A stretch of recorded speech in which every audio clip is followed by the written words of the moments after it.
নমস্কার বন্ধুরা, কেমন আছেন? আশা করি আপনারা সবাই ভালো আছেন, আর আমিও ভীষণ ভালো আছি। আজকে আমি আপনাদের কাছে একদম ভিন্ন রকমের একটি রেসিপি নিয়ে এসেছি। কোনো রকম আটা ময়দা ছাড়াই একদম হেলদি ব্রেকফাস্ট, যেটা খেলে পেট তো অনেকক্ষণ ভরা থাকবেই, তার সাথে এত টেস্টি হয় খেতে, নিজেরা না বানিয়ে খেলে বুঝতেই পারবেন না। বাড়ির বাচ্চা থেকে বুড়ো সবাই পছন্দ করবে এই রেসিপিটা। তাহলে চলুন রেসিপিটা শুরু করা যাক। আর তার আগে বলে দেই, আমি মিঠু, আর মিঠুস কর্নার থেকে নিয়ে এসেছি আরও একটি নতুন রেসিপি। তার জন্য প্রথমে আমি সুজি নিয়ে নিয়েছি, আর আলু কেটে ছুলে ধুয়ে নিয়েছি। এবার একটি মিক্সিং জারের মধ্যে প্রায় 250 গ্রামের মতন আমি সুজি নিয়ে নিলাম। আপনারা চাইলে এটা বেশিও নিতে পারেন, আপনার বাড়ির মেম্বার হিসেবে আপনি সুজিটা নেবেন। সাথে একটি বড় আলু কেটে ছুলে নিয়ে নিয়েছি, সেটাকেও নিয়ে নিলাম। এবার একটু আন্দাজ মতো জল নিয়ে নিলাম। জলটা খুব বেশিও নেবেন না, আবার খুব কমও নেবেন না। ঘনত্বটা আপনাদের আমি পরে দেখিয়ে দিব। যাই হোক, এবার আমি মিক্সিং জারটাকে দিয়ে পেস্ট করে নিলাম। এবার দেখুন, এই যে এরকম ঘনত্বে হবে, এর থেকে বেশি পাতলাও হবে না, আর ঘনটা অটোমেটিকলি হয়ে যাবে, কারণ এটাকে আপনাকে রাখতে হবে 1 ঘন্টার মতন রেস্টে। আপনি চাইলে এটাকে 2 ঘন্টাও রেস্টে রাখতে পারেন। আর সাথে আমি কিছু সবজি নিয়ে নিয়েছি, যেমন ক্যাপসিকাম কুচি, পেঁয়াজ কুচি, গাজর কুচি। আপনারা চাইলে আরও অন্য কোনো সবজিও এর মধ্যে যোগ দিতে পারেন, সেটা আপনার ইচ্ছে মতো। কিন্তু পেঁয়াজটা একটু দিবেনই, পেঁয়াজটা দিলে খেতে বেশ ভালোই লাগে। তারপরে সবজিগুলো আমি একটি পাত্রে নিয়ে নিলাম। তারপরে যেই ব্যাটারটা আমি বানিয়েছিলাম সুজির, সেই ব্যাটারটাও তার মধ্যে ঢেলে দিলাম।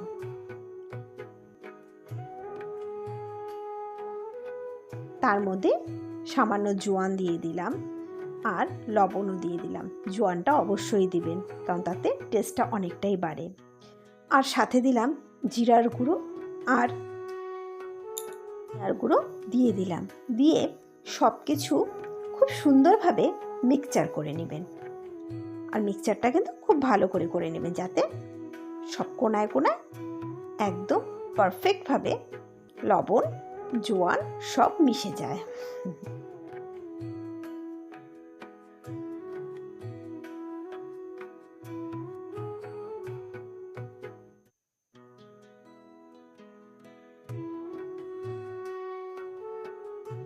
এটা বাড়ির বয়স্করাও ভীষণ ভালোবাসে, এত নরম তুলতুলে হয় খেতে, খুব টেস্টি হয়। এবার এটাকে আমি একটি ঢাকনি দিয়ে ঢেকে রেস্টে রেখে দিব।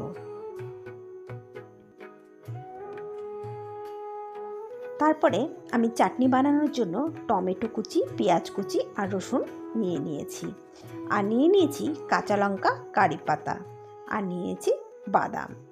আর ফোড়ন দেওয়ার জন্য সর্ষা নিয়ে নিয়েছি, আপনারা চাইলে শুধু কালো সর্ষা দিয়েও বানাতে পারেন। এরপরে আমি বাদামটাকে একটু ভেজে নিচ্ছি। বাদামটা আমার ভাজা হয়ে গেছে। এবার ভাজা বাদামটাকে আমি ভেজে তুলে নেব।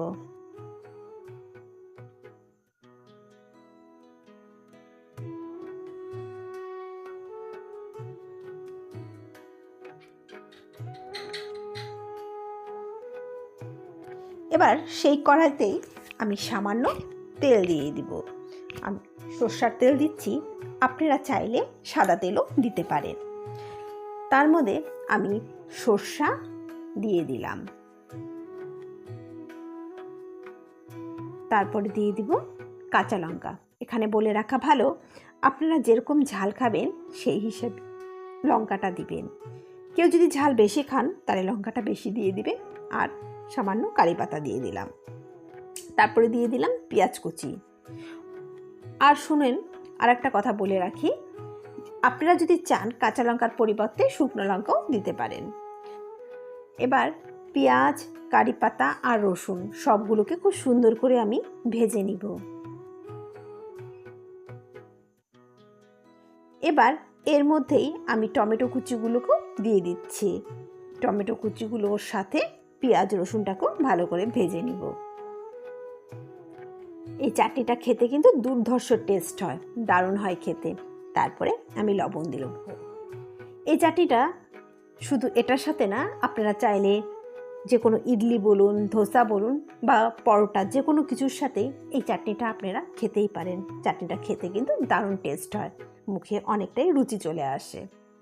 এবার দেখুন আমাদের সব সুন্দরভাবে ভাজা হয়ে গেছে। এবার ভাজার পর এগুলো আমি একটি মিক্সিং জারে নিয়ে নিব।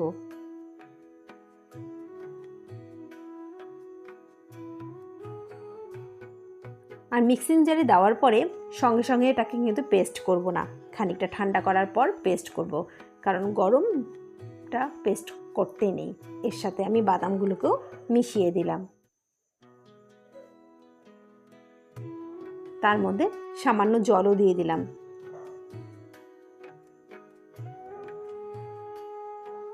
এবার এটাকে একটু আমি ঠান্ডা করে পেস্ট করে নেব।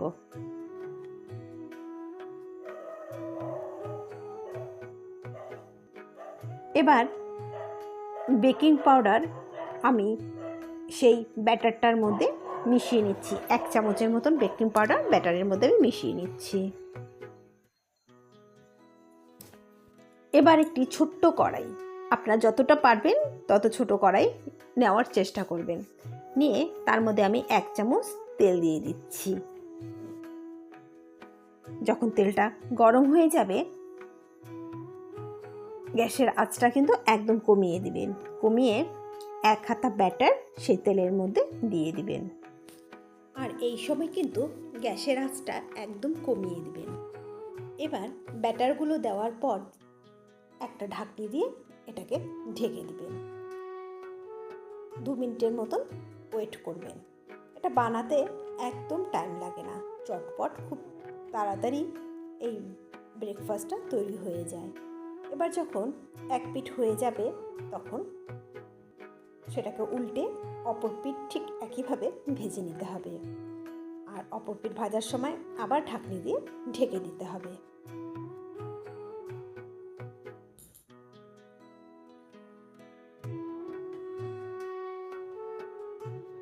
এভাবে একটা একটা করে সবগুলো ভেজে নিতে হবে। আর এটা খেতে এত নরম তুলতুলে হয় যে বাড়িতে যদি কোনো বয়স্করা থাকে তারাও দেখবেন ভীষণ পছন্দ হবে, তাদের ভীষণ ভালো লাগবে। আর এটার মধ্যে অনেকটা সবজি দেওয়া থাকে, তাই বাচ্চারা তো সাধারণ সবজি খেতে চায় না। তাদেরকে এইভাবে বানিয়ে দিলে তারা বুঝতেই পারবে না তারা তাদের অজান্তে কত সবজি খেয়ে নিচ্ছে। বাড়িতে একবার হলেও আপনারা ট্রাই করবেন। আর শুধু বানালে হবে না, বাড়িতে বানিয়ে অবশ্যই কমেন্ট করে আমাকে জানাবেন আপনাদের কেমন লেগেছে।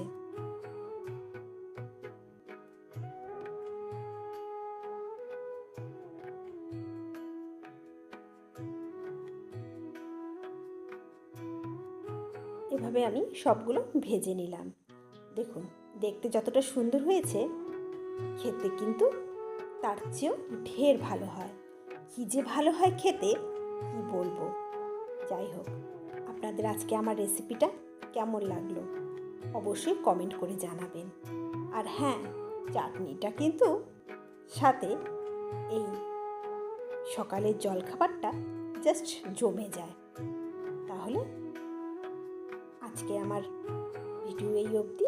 আপনারা ভালো থাকবেন, সুস্থ থাকবেন আর নিয়মিত আমার রেসিপিগুলো দেখবেন।